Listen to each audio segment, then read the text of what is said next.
I learned to keep my face still while people I love slice it open with jokes. My cousin lifted his beer and went for the laugh. "She's just playing dress-up. She'll never be a real nurse." Everybody hooted. Paper plates grease-shined under yellow light. Someone shook the ice tray and it clinked like tiny bells, like the word never ringing again. I'm 33, the rookie on nights, the one still asking where the extra IV tubing lives. I'm the girl with scrubs stuffed in a tote and a loan balance that makes my throat close. I'm meticulous because I have to be, empathetic because I can't not be, and stupid hopeful, because if I drop that, I'm done. My cheeks burned, and I chewed my lips so hard I tasted iron. Aunt Linda squeezed my shoulder. "He's kidding, honey." He wasn't. The onion dip stung my nose. The TV kept shouting touchdowns. A toddler smeared cake on my jeans, like even my clothes couldn't stay clean. I cleaned the plates anyway. I smiled and scraped and swallowed the heat, like it was mine to manage. My phone buzzed with the group chat, memes and gossip and that laughing, crying emoji, while I watched rain start to needle the patio. I left early, saying I had to beat traffic. No one stopped me. Outside, the air was wet and honest. A CTA bus whined to a stop and wheezed back into the night, smearing red lights on slick asphalt. I changed in my car, pulled on navy scrubs that still smelled faintly of bleach, shoved my hair up and my pride down, and walked into county under lights that made everyone look tired. Antiseptic hit like a dare. Visitor wristbands snapped onto strangers. Elevator chimes counted up and down. Security nodded. That stupid little triumph, someone knowing my face here, steadying me more than it should. The ward at night has a rhythm. I'm still learning it. The hum of monitors like a low argument. The charge nurse calling me new kid with a half smile. My hands steady, mostly. My palms sweating anyway. I stay late when I shouldn't, because I hate leaving a person mid-breath. On my break, I hid in the lobby cafe with a too-hot coffee, burning my tongue because I needed to feel something I could control. My phone lit with the family thread. Aunt Linda's laughing emoji bounced again, like a dare. I tucked my badge into my collar and told myself to quit caring. I could be a person without their approval. I could. Sarah? The one with the shaky sats and the eyes like he was always waiting for bad news. His visitor wristband flashed when it caught the light. He looked straight at me and started to cry. "You stayed. You held my hand when no one would. You didn't let them take me alone." He said it like prayer and accusation and gratitude all at once. My face went hot again, but for a sweeter reason. The barista froze with the milk pitcher mid-air. The security guard leaned off his stool. A few people clapped, then a few more. The sound was small, then it wasn't. It climbed the tile walls and made my chest ache. I smiled and shook my head and wanted to crawl under the counter. Relief slid under my ribs like a warm light, and right behind it came a cold thought. Am I only real if a stranger says so? Someone raised a phone, red case glinting, lens open. "Tag the hospital," a woman said. My stomach dropped. Orientation had a whole slide. Don't be in videos with patients. Don't allow identifiable moments. Don't ruin your life with a selfie. I tugged my collar higher over my badge. The man said, too loud, "Thank you, Nurse Blake." I never told him my last name. My phone buzzed hard. The family chat exploded. My own face in a shaky clip already posted, the hospital logo bright in the corner. Aunt Linda sent 6 more laughing emojis and a "look at our hero" with a winky face that felt like a slap. The likes started stacking like pills. The barista grinned at me. The security guard gave a little salute. The patient's hand trembled. He gripped mine like I was an anchor. Gratitude felt like proof. Shame felt like home. Which one was mine? Another buzz. Unknown number. One line. "We need to talk about what you did tonight." What exactly do they think I did? I'm Sarah Blake, 33 and a nurse. squeezed into a night shift routine that makes me feel like a machine. A well-oiled one, I like to think. The ward at County is a symphony of beeping monitors, the sterile smell of antiseptic hanging thick, competing with the coffee from the break room that's always bitter and too weak. It's cold here, even when the summer heat outside ties people to the pavement. I often wonder how many more breaths can we expect from this place? How many more lives can we keep tethered to the wires and machines? The night makes me feel raw. The lights here are relentless. I'm still getting used to the rhythm. The whispers of nurses planning prescriptions on the way to stash patient charts. The frantic hustle of night doctors speed walking to the emergency room. And the occasional sound of a family crying in the hall. It's a cold reminder of who's hurting, whose hand. I've learned to collect the tears of patients like a souvenir, keeping them close to my heart, while reminding myself that I have to leave them behind when I clock out. Outside of work, I'm a jumble of contradictions. My friends are like a calendar I never kept up with. Birthdays, anniversaries, gatherings that I missed because I was in scrubs instead of party clothes. I texted my sister a video of me huddled in the cafe at the hospital, wishing I could be at my niece's dance recital. I don't know who's more disappointed, her or me. The sacrifices pile up like paper charts waiting to be filed. Friends joke that my life is all about the scrubs and the late-night coffee runs. But it isn't just a job for me. It's a calling, even when it feels like a curse. There's an ache behind the effort of pretending I'm handling it all, though. My apartment feels heavier without voices filling it. I keep a framed photo of my parents on the wall, the last birthday we all spent together. A month later, I was wrapping my life around their illness, helping to care for my father as he lost his battle. I didn't remember to take care of myself, and I wore that fatigue like a badge. I think of the missed moments, his laughter over lunch, the way we used to play board games at night. My existence feels stitched together with the fragments of what I've lost.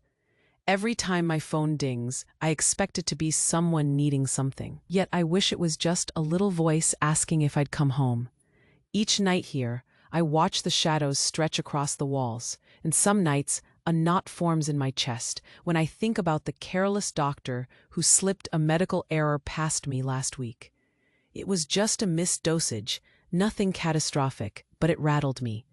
I told him to double-check, but he brushed me off like I was nothing. The labored breaths that struggle for air at the end of a shift always echo in my mind, blending with the memories of what I've faced outside these walls. But every so often, I catch a glimmer of hope in their eyes. I remind myself they're not just numbers, they're lives. I want to see them as people, not just beds and charts. And then, everything shifts. I hear a shrill voice ringing from my jacket's pocket, an unknown number flashing insistently. The words I've dreaded drift into my consciousness. It's always the dreaded conversation you wish to avoid, the one that could change everything. As I swipe to answer, the smile fades from my lips, replaced by the chilling grip of uncertainty. Something bad is coming, and I can feel it creeping in like the cold that never quite leaves the corridors of this hospital. I was huddled in the cramped break room when the call came in. The usual clamor of night shift nurses flipped to silence, that pressing urgency settling in like an unwelcome fog. "Sarah, they need you in room 302, the charge nurse said, an edge of urgency in her tone. My heart sank. I just finished my break, and I could see the exhaustion etched into the faces of my colleagues. I knew the minute I stepped into that room, I'd be caught in someone's storm. As I pushed through the swinging door, I was met with the sight of an elderly patient racked with confusion, her frail body twisting under the crisp white sheets. "Where's my Johnny?" she asked, tears pooling in her glassy eyes. The light above created a harsh glare, and for a second, it took every ounce of strength to focus on her. I wanted to soothe her. I wanted to say everything was going to be okay. But just then, Dr. Keller strolled in, his expression a mix of irritation and disbelief. All right, let's keep it down, ladies, he barked, striding to the patient's side with a practiced indifference. He dismissed her need for comfort with a wave of his hand, and my blood boiled. She's just confused. Time for her meds. No need to waste time on the emotional stuff. His words struck me like a slap. I knew that empathy was just as essential as any medication we could provide. If you've ever been unjustly accused, you know exactly how I felt. I glanced at the patient, her hand trembling as she clutched the sheet. I took a step closer, committing to stay grounded. She's scared. Dr. Keller, let's take a moment. Instead of understanding, he turned to me, his eyes narrowing in annoyance. You're not a therapist, Sarah. Stick to what you're trained for. His words sunk into the silence, and that was the moment I realized it was only the beginning. The patient's cry pierced through the icy atmosphere, and I felt her panic wash over me. I want my Johnny, she sobbed, her voice echoing against the sterile walls. I knelt beside her bed, my professional facade shattering slightly as I turned my focus back to her. Dr. Keller snapped. She's not your responsibility, Sarah. You can't save everyone. His words were a whip cracking across the room, igniting a spark of defiance within me. I wanted to scream at him, to rebuke his arrogance, but instead I drew a breath. Maybe you understand the pain of seeing someone fragile being ignored. She's my patient right now, I replied coolly, my voice holding a steady ground against the tidal wave of his condescension. I returned to the records, inputting her observations with careful precision, gauging every pulse, every whimper. That's when I noticed Mrs. Hart's visitor, a young woman who had been pacing outside. Her face was red, eyes wide with concern and anger. "What are you doing? She needs more than that," she shouted, stepping into our makeshift sanctuary of authority and chaos, blending her ire with mine. "You can't just treat her like a number." Dr. Keller's gaze flickered between me and the angry family member, his irritation twisted into bemusement. "This is a hospital, not a daycare. Stick to the protocols." As the words fell from his lips, the tension thickened. The air stretched taut with unmediated emotions. I could feel the others watching, their gaze shifting like shadows skirting a flickering light. I would not let my posture falter. I wouldn't show weakness, not now, not ever. In that silence, everything began to collapse. The backchat from nurses gathered along the walls was brewing. Whispers of incompetence, the threat of a complaint, and they pressed against my chest like 1,000 invisible weights. But I held firm. I tucked my chin, nodding faintly toward the patient, shifting my whole being toward her. Dr. Keller dismissively adjusted his coat and turned away, leaving me to shoulder the fallout. I recorded every insensitivity, his failure to listen, the neglect of a patient, and my resolve shone through like a beacon. Each keystroke was deliberate, each note stark, a reflection of his negligence hidden in the folds of bureaucracy. As Mrs. Hart continued to plead for her grandmother, I made my way toward the door, my heart pounding louder than the monitors echoing down the corridor. "Here's what I'm going to do. I'm going to stay with her," I declared, my voice unwavering. "We are not going to let her slip through the cracks." And it was in that silence that everything began to collapse. The eyes on me shifted, confusion, surprise, maybe even envy, but I had no time for their perceptions. I was ready for whatever storm was brewing just beyond the room. In that instant, destiny was already decided, and I still didn't know. The tension simmered beneath the surface, poised to erupt, and I was at the center of it all. Everything around me felt like it was unraveling, and just when I thought I'd managed to ground myself, the storm within this hospital escalated. After Dr. Keller's dismissive glares and the pressure he exerted, I hugged Mrs. Hart's grandmother's frail hand, ready to pull her through, but outside in the corridor, a different battle was brewing. "Sarah, we need to discuss that incident in 302, my manager, Clara, said the moment I stepped out into the hallway. The tension in her face mirrored my own rising panic. It didn't take a genius to know what she meant. I braced myself. Right now. I nodded, and the weight of a crumpled medical record smacked against my chest. They'd become almost like trophies of my struggles. In no moment did I feel like a warrior. My heart raced with dread instead, an all too familiar feeling that had settled into my bones every time I was called into her office.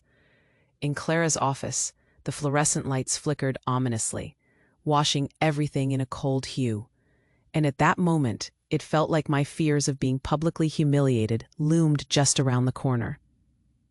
"You put yourself in a difficult position, Sarah," she began, combing the strands of her hair behind her ear as if they were the strands of her patients unraveling. "And now we have to mitigate the fallout. But I was only trying to advocate for my patient," I interjected, desperation creeping up my throat. Clara's expression remained neutral as I spoke, but I could sense the disapproval radiating from her. She needed someone to, which is exactly why we have protocols in place. You can't pick and choose who you give emotional care to. Her words cut deeper than any needle I'd held in my hand. Suddenly, the door swung open, and a couple of nurses stepped in, a wave of judgmental glances washing over me like bullets. My worst fear manifested itself as they settled into the chairs, almost like a jury waiting to deliver my fate. I felt exposed, every secret and insecure moment stripped bare. Their silent stares were worse than any accusation. "Your behavior was unprecedented. There's concern about how you handled it," Clara continued, her voice laced with formality. "You should think about whether this is the right fit for you." But I wasn't ready to back down. Not now. Not after everything I'd done. Then Clara's phone buzzed against the table. Attention diverted. For a moment, I thought I'd gotten through, that maybe I'd found a sliver of sympathy buried in her reprimands. But then her expression sharpened. Eyes darting. "This is a breach of protocol," she said, shaking her head. "What is?" I asked, my muscles tightening in disbelief. "The video!" Clara crossed her arms, her lips a thin line. "You're on it. It's already circulating among the staff and families." Cement filled my stomach, my skin flushed, a nauseating betrayal curling in my chest. I thought of the patient's grateful eyes, how he'd held my hand like I was his lifeline. How could it have turned into this? Then the door burst open again, and my fellow nurse, Jamie, stood there, eyes wide with alarm. "Sarah, you've got to come." "What now?" I snapped, my patience hanging by a thread. Yet the urgency in her voice clutched at my heart. "Your name's dragging through mud in the break room," she said, her voice almost trembling. I barely kept my tone steady. "They're saying you crossed a line." Connections began to click ominously in my mind. The whispers, the pointed fingers, the emerging reputation. I stepped out into the hallway, determination coursing through me. I had to confront this right now, address whatever murky rumors were spilling across the hospital like poison. But as I emerged, the crowd had thickened in the break room. Nurses and aides huddled together, murmuring like a swarm of angry bees, then falling silent as I approached. The weight of their scrutinizing glances fell like lead blocks on my shoulders, each look a dagger. "I didn't cross any lines," I shouted without thinking. The words hung in the air laden with emotion. Instantly, silence suffocated the tiny room. "Is that why the family is complaining?" A voice cut through the tension, sharp and mocking. I recognized Amanda, a senior nurse whose presence often shadowed me like an unwelcome specter. "You held the hand of a dying old woman. Emotional attachment makes us look bad," she continued, her voice dripping with contempt. "We can't have patients thinking they're special." The pressure in the room clamped tighter. Hot shame mixed with indignation. I felt my cheeks flush. To be accused of caring too much? To be ridiculed for offering humanity in a place stripped of it? The whispers thickened again. It was everyone against me. Suddenly, Dr. Keller appeared behind Amanda, his smirk infuriating. Perhaps we should add this to the rules document. No more caring, just save lives. Isn't that the point? His laughter resonated like a slap across my face, amplifying the feeling of being isolated in this moment. "Fuck that!" I muttered under my breath, but I must have said it too loud. The laughter turned back on me, a burgeoning stampede of humiliation. But just when I thought I might break under the pressure, a voice cut through the murmurs. "She's a good nurse." It was Mrs. Hart's granddaughter stepping into the room, defiance radiating from her. "You don't get it. She cared when no one else would. That counts for something." And in that instant, all eyes shifted from me to her. But I had no idea it was still going to get worse. The glares intensified as the crowd recoiled, leaving a gaping hole of judgment back toward me. "If the staff can't support each other, how will we ever stand a chance?" The granddaughter continued, voice trembling yet resolute. The nurses shifted uncomfortably, as if physically caught in her words. Just when I thought I'd grasped a lifeline, the sharp sting of betrayal sliced deeper. The next moment, I realized I was standing on a precipice, poised between my belief in myself and the weight of their accusations. As the tension hung thick, pressure compelling me forward, I heard a voice echoing from somewhere behind me, a voice I never expected. And that's when I heard a voice that would change everything. Everything felt suffocating in that crowded break room, like the air had been— "Why can't I do both?" My voice cracked under the weight of so many eyes. I felt myself shrink, but I wouldn't let it take me down. These patients are human beings, not just numbers on a chart. They deserve empathy. Each word dragged through my throat, a silenced plea caught between desperation and indignation. The laughter from the others echoed like a chorus of disapproval, a cruel reminder of my standing in their eyes. I wanted to scream at the top of my lungs, to shatter the thick glass of indifference that encased this place. But shame weighed me down like lead shoes. I could barely keep my head above water. "Look at you," Amanda sneered, pointing a finger that felt like a dagger aimed straight at my heart. "You're just a little girl playing nurse, throwing around these emotional outbursts." She stepped closer, urgency flashing in her eyes, authority blatantly trying to intimidate me, while others watched in eerie silence, too afraid to utter a word. From across the room, Dr. Keller smirked, his attitude oozing condescension. "Maybe it's time to reconsider your line of work, Sarah. You seem too soft for such a hard field." His words rumbled through the room, the contempt dripping from his voice like poison. My chest tightened. "I worry about my patients, and that makes you a liability," Clara snapped from the corner, her expression a mix of frustration and disappointment. "We've had complaints from families before, but this time it's different." Her voice trailed off as she cast a glance toward the group, their murmurs swelling like a tide around me. "You have to face the consequences of your actions." The weight of what could happen settled heavily on my shoulders. Suspension, complaints, the very real threat of losing the job I cared for so deeply. I swallowed hard, fighting back tears that threatened to slip free and betray my resolve. This didn't feel like advocating for my patients. This felt like fighting for my very existence. I stood up for her, I argued, my voice raising, almost breaking. I stood by her side when no one else would. It didn't matter. Their eyes were like daggers, judging, dissecting, finding fault in each breath I took. "Look, Sarah," Amanda continued, her tone condescending, "there are rules, and you clearly don't understand that." The collective energy shifted again, as I could feel the heat of embarrassment consuming me, washing over me with the intensity of 100 suns.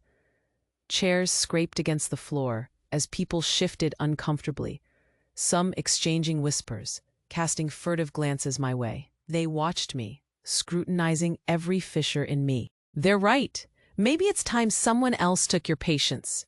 You clearly can't handle it." It was surreal, the way they turned on me as if I had personally offended each of them, as if my empathy was a liability they couldn't bear. The room felt dark and heavy, a weight I felt pressing into my chest until I thought I might suffocate. I was nothing but a target, stripped bare of pride in front of my colleagues, reduced to the sum of their failures to understand. "Enough," I shouted, my own voice bordering on hysteria, a plea for recognition among a cacophony of voices that threatened to drown me.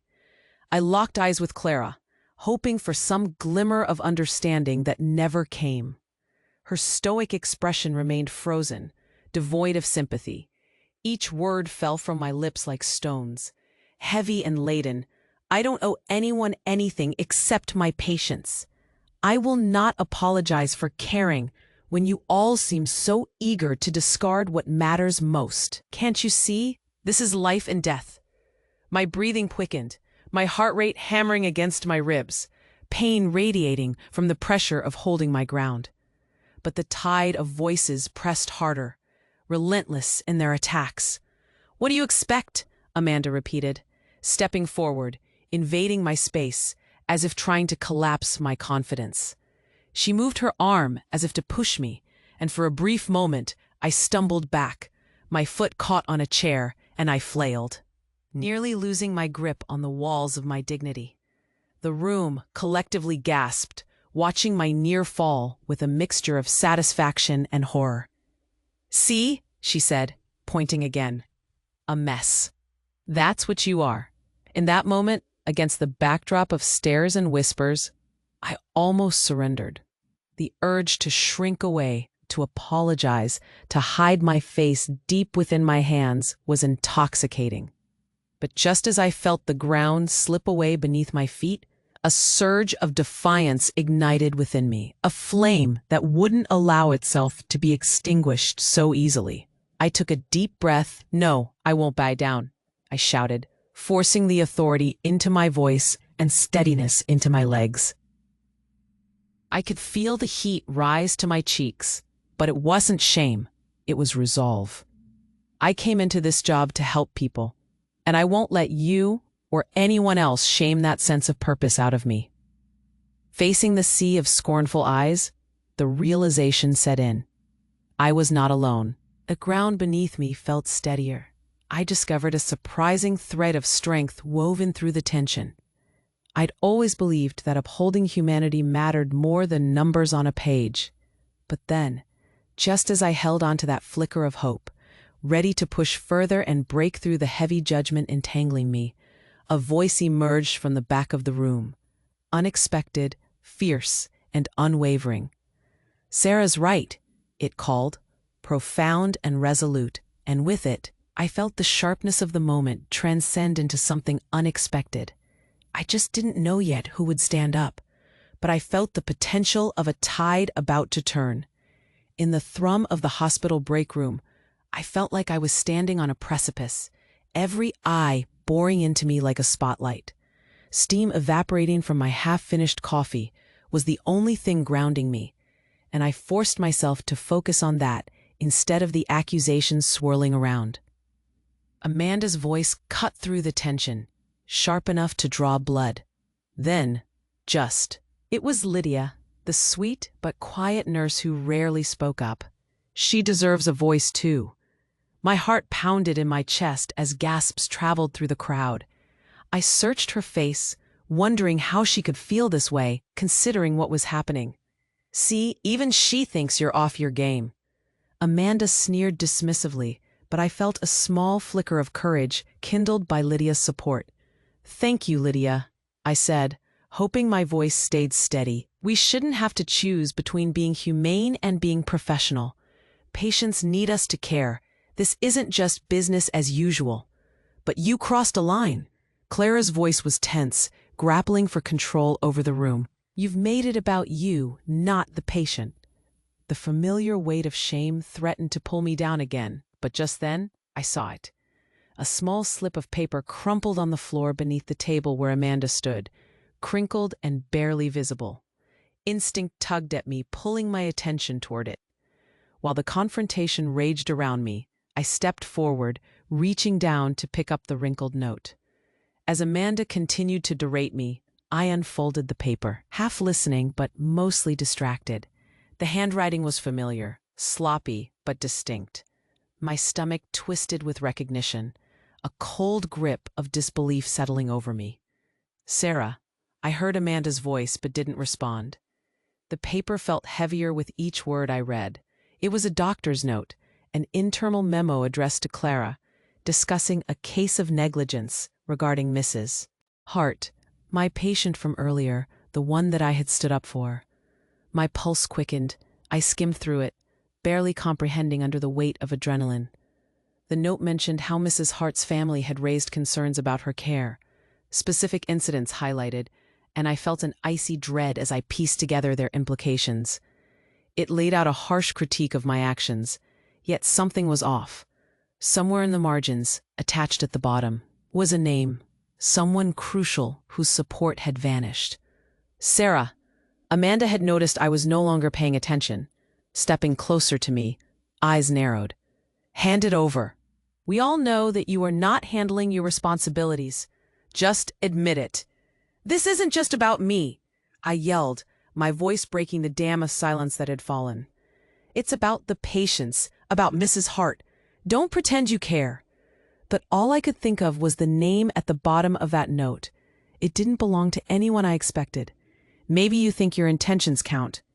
Amanda shot back, but I barely heard her. Instead, I cursed myself for not recognizing it sooner. A name from the shadows, who shouldn't have had any role in this debacle, but somehow did. One of the senior residents who had been in the room during my confrontation with Dr. Keller. The more I struggled, the more I saw each word cluttered and chaotic on that paper. Details I knew were tied to someone, but who? My pulse raced as realization washed over me. I had heard whisperings about them. Snippets of conversation that hinted at wrongdoings, promises broken. This entire affair felt like a game of chess, and I was the pawn being sacrificed. But then, at the very end of the note, was a phrase: "We need to protect the integrity of the department." I stood there, a sliver of understanding piercing through the fog of chaos. All of this was orchestrated to wrap around me, while hiding something much larger underneath. It was as though someone outside the chaos had thrown me into the eye of the storm deliberately. Suddenly, a cold realization swept through me. Lydia's presence felt different, her support more fragile than any lifeline I had imagined. Why was she suddenly defending me? Was she close to the family? Did she know more than she was letting on? The room began to spin, and I struggled to filter through the noise. "You don't know everything," I muttered, more to myself than anyone else. But someone else stepped in. "Sarah, you remember that post I told you about?" Lydia's voice was firm now, pulling me out of my spiral of fear. "About families being silenced when they try speaking against the hospital?" "Lydia," Clara shot back. Anguish etched across her face, but it was too late. The seeds of doubt had been planted and rooted firmly into the combative atmosphere. In the pause that followed, I felt the eyes around me shift and waver, uncertainty rustling through the weighty air. My heart thundered, hope trembling within me as I sensed a shift. What lay beneath the surface felt crushing. What was really going on? "Lydia, what do you know?" My voice was steady, but edged with apprehension. She locked eyes with me, an intensity I hadn't seen before, then leaned in. "I think Mrs. Hart's treatment had more issues than we thought, the family." Before she could finish, Amanda cut in, dismissing her again. But the momentum had already shifted. That glance between Lydia and me instilled a heavy sense of urgency in the air. I stood there as the truth swayed heavily, suffocating. Every breath felt stolen. I held the crumpled note, knowing it could spiral into something monumental and catastrophic. More than I could have ever imagined for what I had assumed was simply a confrontation about compassion. As the tension filled the silence, something deep inside stirred with the revelation. Maybe I wasn't just a liability. Maybe, stealing a glance back at Amanda's scornful glare and Clara's subdued disappointment, I began to realize this was larger than me. And in that moment, I knew someone knew the truth and had just let it slip. I stood there, my heart pounding in the heavy silence, the crumpled note clutched tightly in my fist. In that moment, it felt like every eye in the break room had turned into a laser, boring into me, dissecting my every move. The atmosphere was thick with tension, like the calm before a storm, stifling, oppressive. And then, as Amanda continued her tirade, seeking to smother the flickering light of compassion with her icy disdain, something snapped inside me. Enough. The word tore from my throat, echoing against the sterile walls. Silence coated the crowd. The collective breath held like we were on the precipice of something monumental. Amanda's frustrated gaze latched onto me, startled for a fleeting moment before she resumed her bravado.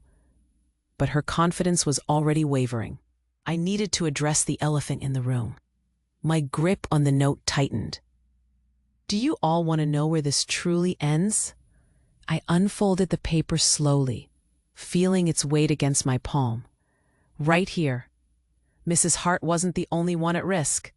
There are bigger issues than my compassion being questioned. This, I waved the memo in the air like a flag, is about negligence that extends beyond me. This ties back to a system that has failed so many of our patients. I could see a few of my colleagues shift uncomfortably, their unease palpable. Amanda opened her mouth to retort, but the words were lost in the rising tide of murmurs. Clara's strained expression flickered between concern and irritation. "You're only making it worse for yourself," she started, but I pushed on, the momentum spilling out uncontrollably. "Lydia, please." I turned, urging her to join me now. Couldn't she see that if we didn't stand together, we would be crushed individually? But fate had a twist for us, and under the weight of scrutiny, she found her voice. "I want to back her up," she said, stepping beside me.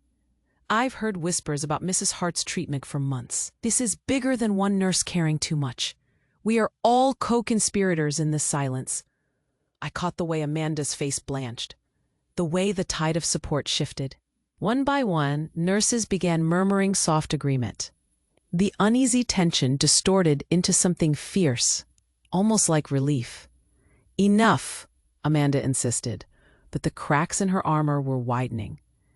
Just a few feet away, the supportive murmurs grew louder. "You're not going to shift the blame onto me, Sarah, or to the nurses. If you weren't being so emotionally involved, you wouldn't be here." Her defensive posture faltered. "That's not what happened," I began, but she rushed forward, rushing in an attempt to manipulate, tugging the emotional strings dangling from their hearts. "Don't you see?" Amanda's voice faltered, a desperate plea dawning on her lips. "We all care. I'm just trying to protect this place. Our home." Something flickered across her face, an emotion that looked a bit too much like fear. But I couldn't let my compassion sway me anymore. My eyes bore into hers, steady. "You can't justify negligence with your fear, Amanda. Protecting this place doesn't come before the people who rely on us to care. Our patients deserve better than that false sense of security." For a split second, the flicker of pity rose thick in my throat, a soft balance beckoning me to forgive. But then I saw it, the way hope and desperation danced at the edge of confusion and uncertainty in the eyes of my colleagues. They were watching this unfold, and the way Amanda tried to twist the narrative back around to her made me realize I had to finish this. "No, I won't allow you to manipulate this anymore." I felt my heart race as I took a step forward, feeling the weight of every moment before me colliding into a single choice. This is not about you, nor what you want to hide. We have to speak the truth. I care about our patients too damn much to let this go unchecked. The murmurs behind me began to turn into whispers of support. I could see their expressions, shifting from uncertainty to a deep-seated need for justice, emblems of unspoken camaraderie blooming around us. Every moment we spent in silence had created cracks in our collective conscience we could no longer ignore. I'm not going down alone. Not anymore, I said firmly, locking eyes with Lydia, and she nodded, the fire igniting in both of us. We're going to lift the veil off this negligence. I'm not lying, Amanda spluttered, but the facade was crumbling. You don't understand what they will do. With a challenge ringing in the air, I pointed at the crumpled memo. You know exactly what this says, and now I could see it reflected in their eyes, the collective decision to stand with me. And then it happened. The door swung open, a newcomer weaving through the tepid air that had been thickening with tension. The mysterious figure, cloaked in an air of authority, stepped in, a familiar face that brought with it a wave of astonishment.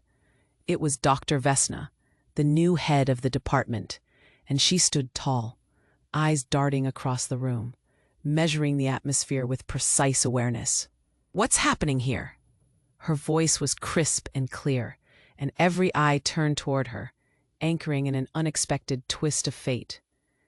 Mistakes were made, Amanda stuttered, pushing her way forward.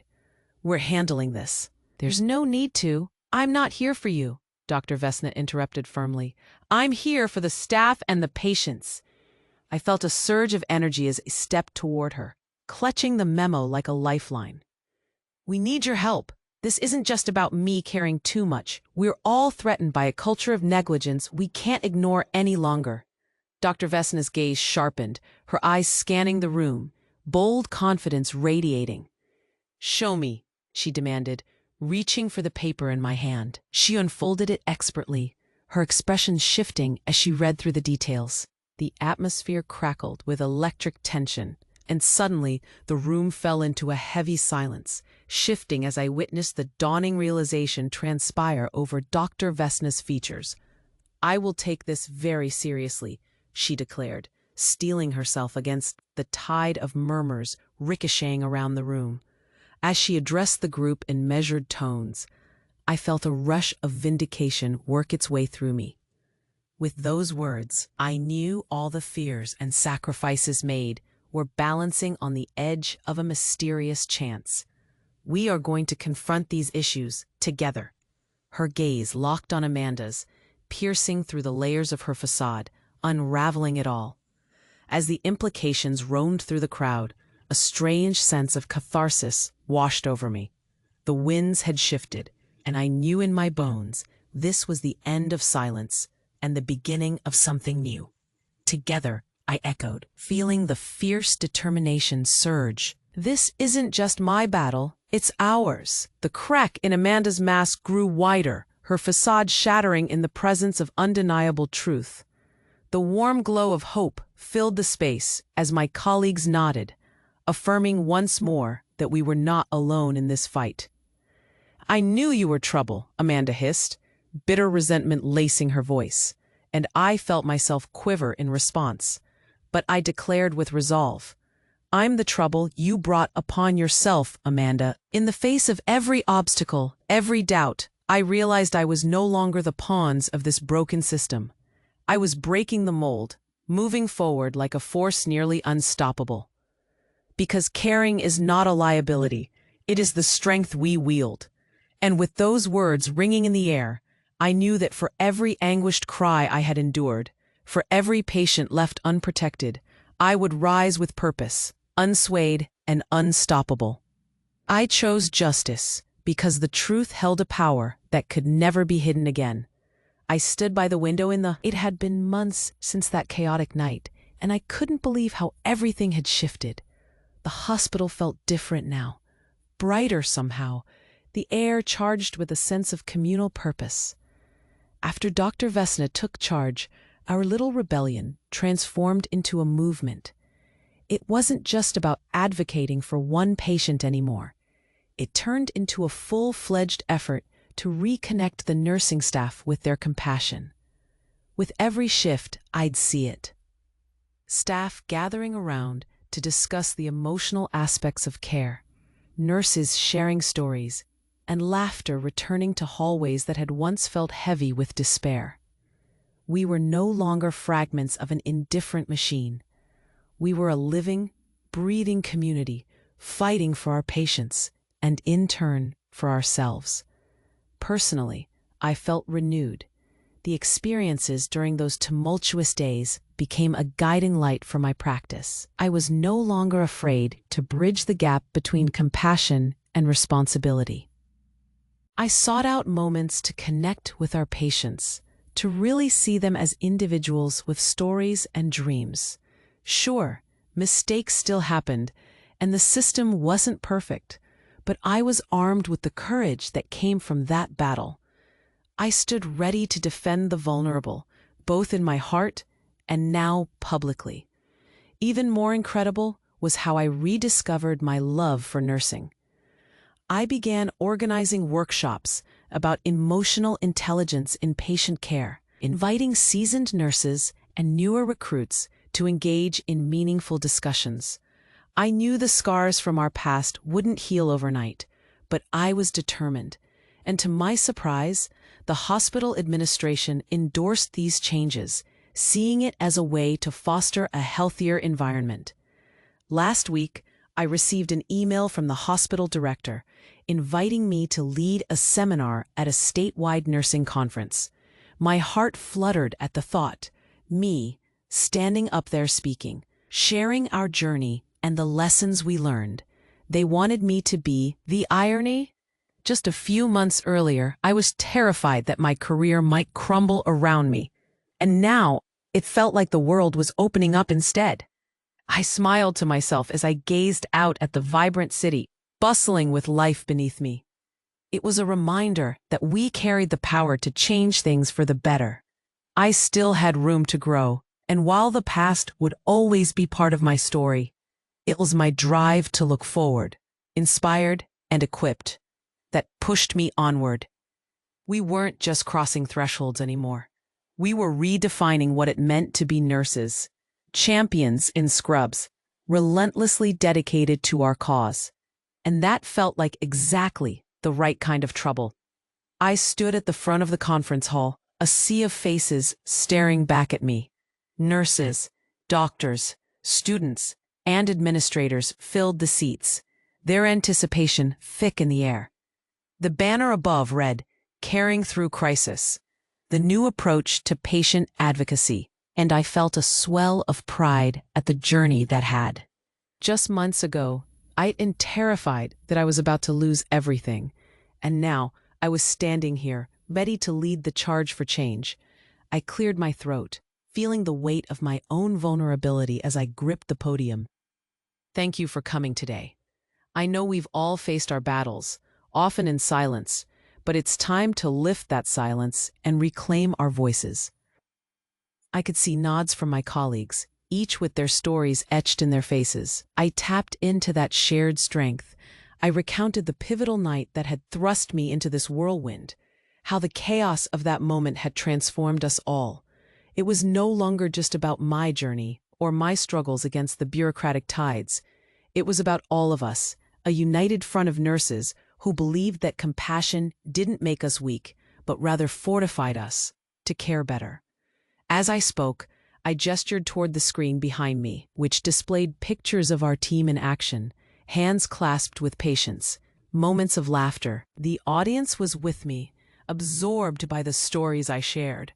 I felt their energy wrap around my words, pushing me to dig deeper and fight harder for what we stood for. I highlighted the workshops we had initiated, the initiatives being developed around emotional intelligence and patient-centered care.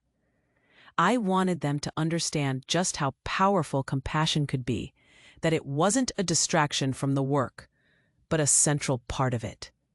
At the end of my speech, I felt energized, a heated sense of purpose coursing through my veins. I asked everyone to take a moment to reflect on their roles as advocates and to remember that the power of our profession lay not just in saving lives, but in the connections we forged. Afterward, a line of nurses came up to me, sharing their thoughts, their experiences, and their own transformative moments from the recent changes in our hospital. I couldn't help but recognize the surging community that had formed, one that wouldn't allow complacency to. We exchanged stories about patients, our aspirations, and concerns about the future. I felt an overwhelming sense of gratitude to be surrounded by people who believed in each other's strength, who were committed to carrying the torch of advocacy together. As the night wound down, I reflected on the whirlwind the last few months had been. "It's only the beginning," I said, my heart swelling with hope. We have a responsibility to keep pushing forward, to keep advocating, not just for our patients, but for ourselves. I looked around the table, seeing my friends nod in agreement. We raised our glasses, a toast to resilience, to compassion, and to the road ahead. And that's when I realized this community was now a part of who I was. I was no longer just Sarah Blake, the rookie nurse. I was a vital piece of a larger movement, a voice for change in an often indifferent world. I stepped outside, the cool breeze brushing against my cheeks. The stars twinkled overhead, and I thought about all the people I wanted to share this journey with. If we've learned anything, it's that real change starts with each of us daring to step into the light, to fight for what we believe in, and to lift each other up.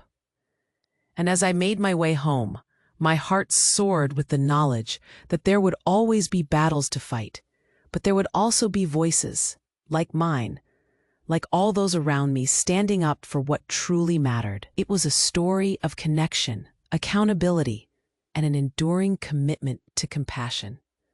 So remember, the narrative continues. Subscribe immediately so you don't miss the next exclusive stories that will ignite your passion. Smash the like button now to feed the algorithm. Flood the comments section with your reactions and theories about this journey. And share this moment with at least 5 friends who need to know about this transformative conclusion. Let's keep the conversation alive.